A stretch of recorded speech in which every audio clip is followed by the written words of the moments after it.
Alright everybody, what's going on? Gremlin Gear. Today, if you've been looking for a gateway drug to get you into LARPing in the woods, backpacking, survivalist stuff, this is the video for you. If you like this content or if this is your first time here, go ahead and like the video, press the subscribe button. I'm going to get right into it for you guys today. So a few years ago, I bought my first backpack ever. I really wasn't someone who went camping and hiking a lot with, like, as a child or, you know, with their family, but in college I had the privilege of living somewhere where there were plenty of mountains and access to national forest, and really got me into the backpacking stuff. Also, the gun culture at the time, kind of still is, was kind of leaning towards more sustainment, fighting equipment, fighting in the woods, fighting kind of like an infantryman role where you don't have a resupply, you are the resupply. And being able to carry a lot of stuff takes a lot of equipment knowledge and preparation. It also requires having the proper gear. And so while I was trying to get into this for the first time, I did so very organically. There really weren't any videos to show, oh, here's the pathway to do this, but that's kind of what I want to gear this video towards. It's kind of, here's kind of the pathway, or at least this is what I did. This is the route that I went. So right, I've had rifles, plate carrier, chest rig, you know, all the fighting stuff, but I had no survival equipment. I had no backpack. I didn't even know what size of backpack to get. That was kind of where I started. How big of a pack do I need to get?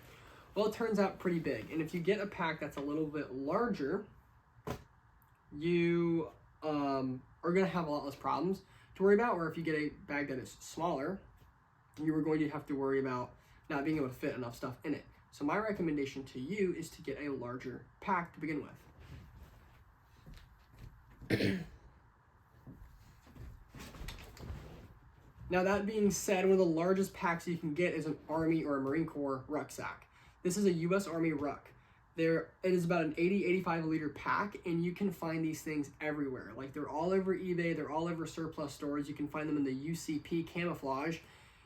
And you will not find them like this, because this is one that I have dyed green. And it turns out this blends in extremely well with my environment.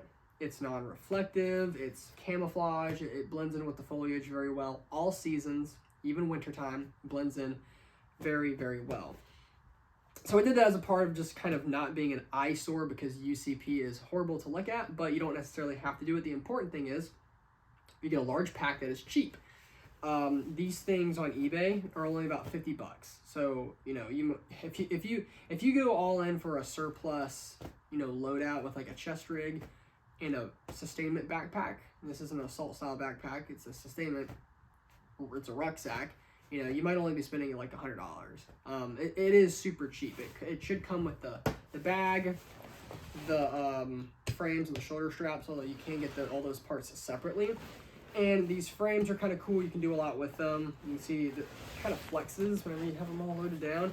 And mine, for a while, whenever I first got it, was kind of loose. It was set up differently, and it creaked a lot. Whenever I wore it, it was like when I was walking. So after my first hike with this thing on, the next thing I did was I watched videos on how to completely disassemble this thing and put it back together. And I did that a couple times just so I knew every part of this bag. I even made some repairs. I stitched up, I sewed together some of the straps that were coming apart. So there's a little bit of DIY that goes into this, a little bit of, you know, you gotta show these things some care and love. This thing had someone's name tag in it, so this was a used piece of surplus, and I just intend on taking care of it and using it more. So that was pretty cool. There's markings on these things, and like I said, you can pick them up like any surplus store or eBay for super cheap, and sometimes they run sales on them. I got this one, I probably actually overpaid for this. I think I paid upwards of $80 for it, but it also came with the large sustainment pouches on the sides, which I do recommend to get.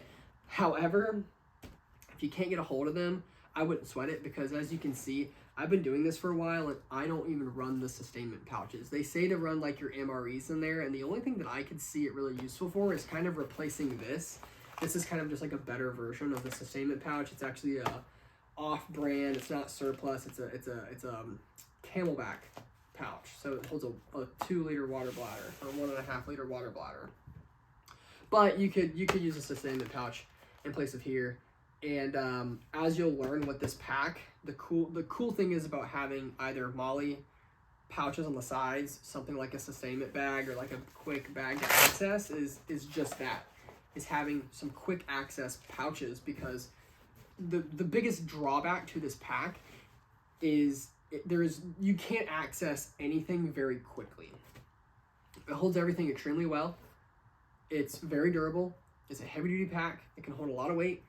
But pretty much every time you want to access something, you've got to unbuckle this lid and then pull all this stuff out. And depending on how much you have the bag packed, it can be a pain.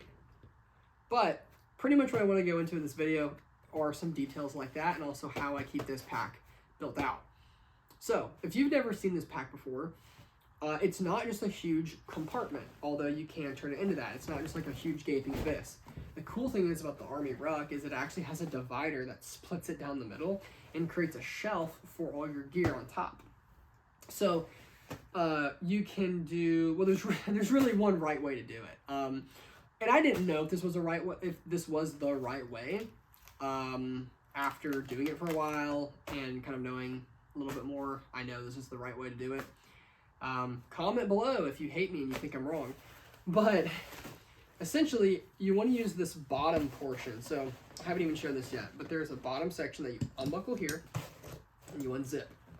And this bottom section is chambered off from the rest of the pack. And what I do is I keep all of my sleeping gear in this bottom section. So I will keep a sleeping bag, a tarp, a sleeping bag and a stuff sack. Has to be in a compression sack. Sleeping bag, a tarp, my Eno hammock, a pillow, and that's usually about it, and the straps for the hammock. I'll keep it all in this lower compartment. I don't have the sleeping bag packed in here just for the sake of the video and me having to pack it and unpack it. It's just, I didn't want to. But it will fit in here. I've done a lot of camping with this pack, and it is tight. It is tight, but the pack can handle it, for sure. I usually put the sleeping bag kind of up against the shelf, and then I'll put all my other items kind of almost down here at the bottom.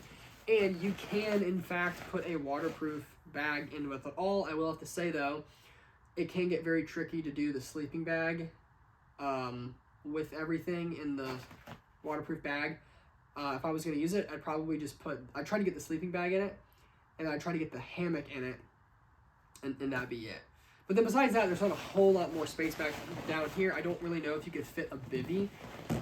I got my bivvy after I pretty much stopped using this pack, so I haven't really had to try to pack it down there, but there's definitely other spots you could stuff a bivvy if you wanted it. Because like I said, this pack is very large. But you can also attach all this stuff to the outside. So just so you know, there's a place for your sleeping system already built into this pack, which is super cool.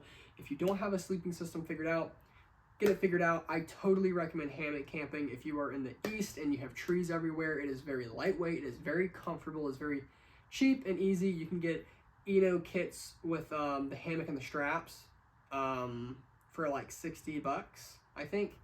And then I don't think that includes a tarp, but maybe you can get, I think the tarp is another $60, $80.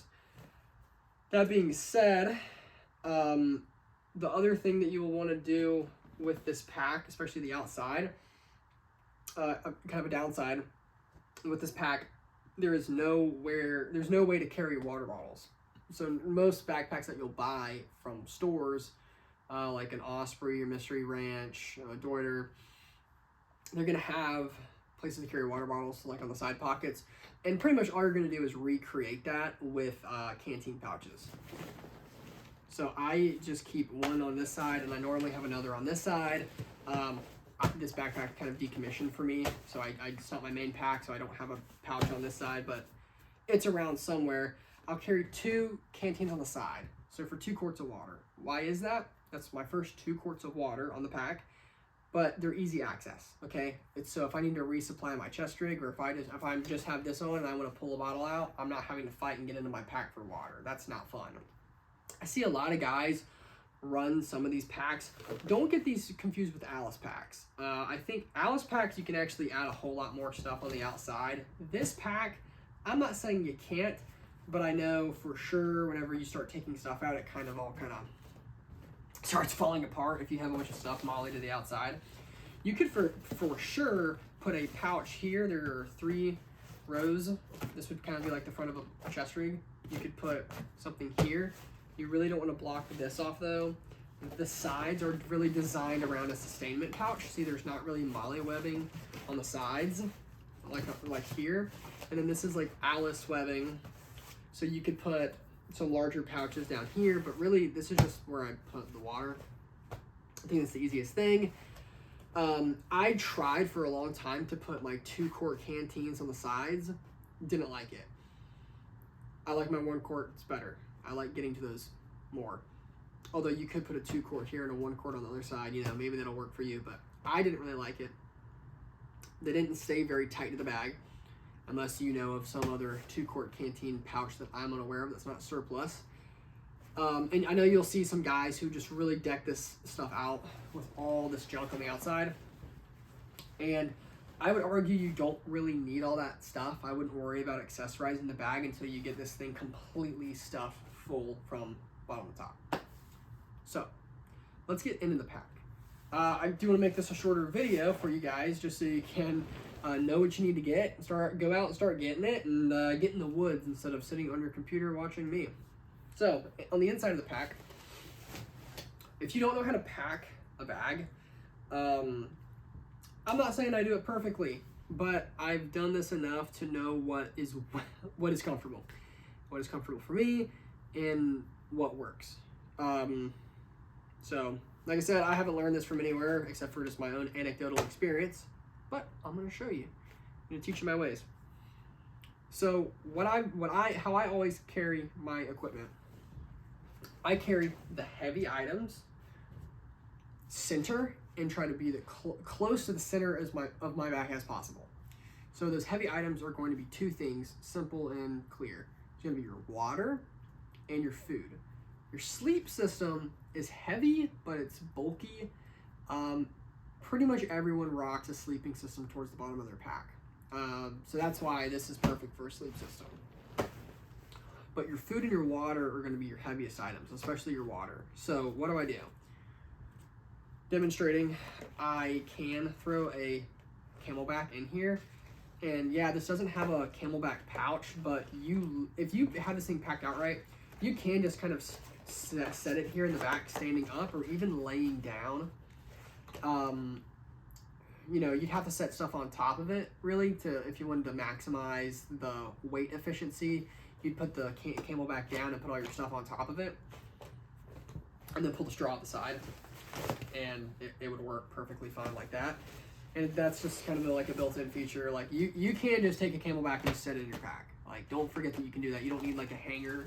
I always thought you needed the hanger and everything for it, but you really don't need that. You just kind of throw it in there. So if you're a Camelback person, which I'm really not, you can do that. You can also get lids on your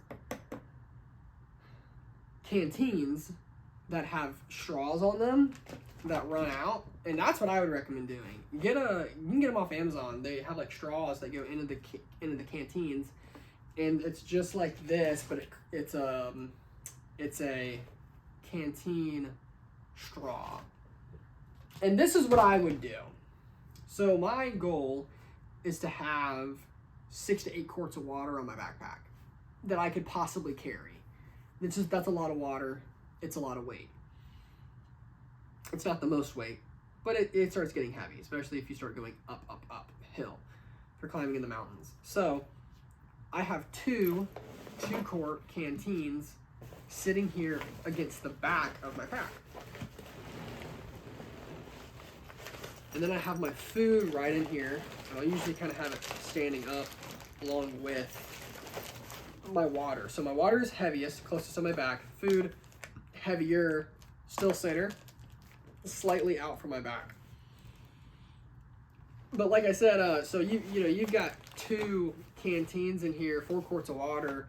It's not the end of the world if you were to have a straw in this thing and then undo it and put it in the other one because you drank this one. You drank this one completely. And I actually like keeping up with how much water I'm drinking that way. If I have a 4-quart bladder, like 100-ounce bladder, like 3 liters or something like that, Sometimes I don't really pace myself. I just drink a lot of water. Anyways, cool thing is with these surplus canteens, they collapse a decent bit, so they will get smaller as you drink them and allow you to have a little bit more space. They're not as hard and rigid as the 1 quarts. Besides that, guys, I'm not going to go into what I have in every single one of these pouches. I draw my inspiration from a lot of other people that I've watched. But I'll give you the idea. I'll have basic survival equipment,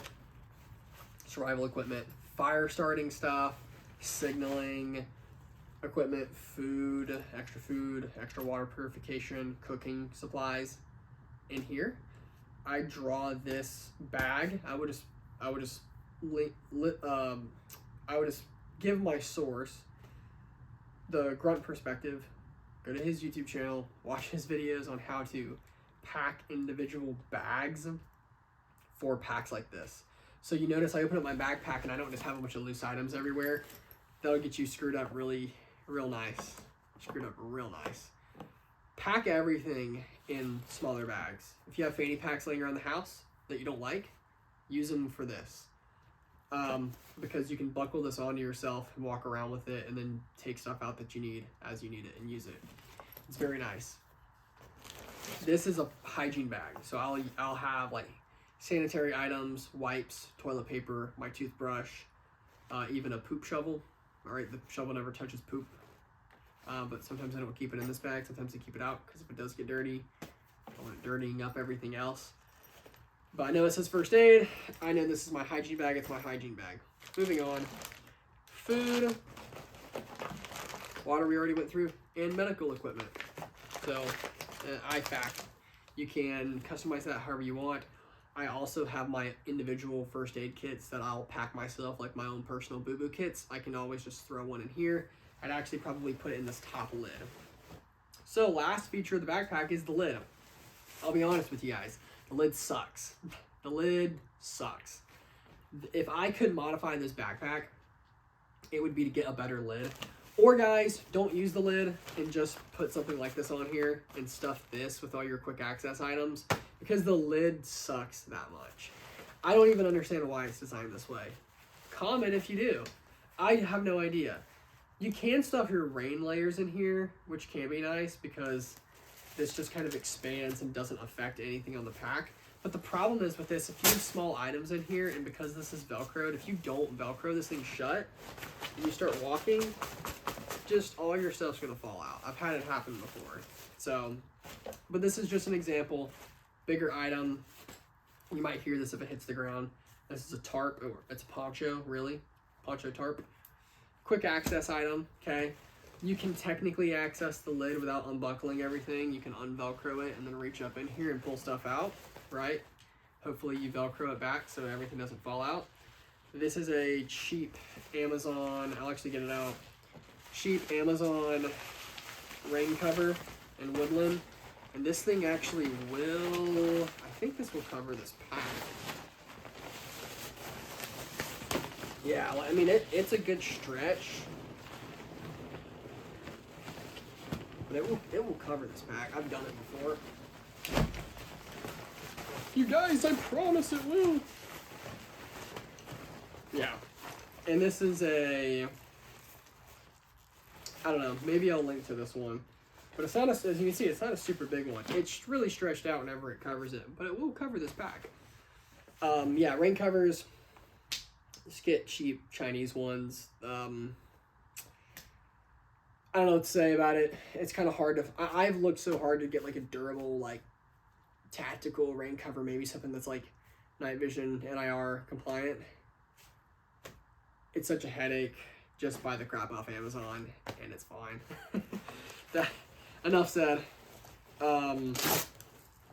Headlamp and the top lid. So rain protection, I could put my own personal like rain jacket and pants in here too if I wanted to. Rain protection, lighting equipment, some other stuff. Maybe you could put a bag in here that had like maps. If you weren't already wearing something on your chest, you could put maps, notebooks, stuff like that in here that you might want to access easily. and hopefully keep it safe and free from falling 5 feet down onto the trail. So guys, that's really it. I don't want this to go on for too long, but I want to show you what this backpack is capable of. This is kind of like my bread and butter. This is what I started with. I learned with this backpack for the longest time. It took me a long time. Whenever you get these packs, size them properly, cut your straps and secure them with Velcro ties. Yeah, these little Velcro straps. Buy them off eBay the same time you buy the pack. So pack, strap ties, a canteen pouch or two, sustainment pouches if you want them, and a bottle of RIT dye. And that's pretty much all you need to do to make a pretty kick-ass backpack that's going to last you a lifetime. So, you know, this thing is pretty durable. The fact that it's still alive and standing, it's probably not going anywhere. This is not a very lightweight backpack. It's not a super sexy backpack. But it will get you into the stuff for cheap. And it will, you know, if you end up just going outside and you just hate being outside and hungry and your legs hurting, then it's not for you, and you don't have to feel bad about spending hundreds of dollars on a fancy designer brand backpack. So, all that being said, I wanted to share this video for a long time. This is literally how I got started. Whenever I was in college, this is what I went out and got, and I would just go and explore stuff on my own. So, guys, get out there and just experience life and have fun. Go see some awesome trail summits with this pack that you're going to be getting for yourself soon. Yeah, this is a great addition to your equipment arsenal, if you will. And yeah, comment below if you have anything else to say about my setup or what you think this is missing. I'll see you guys in the next video.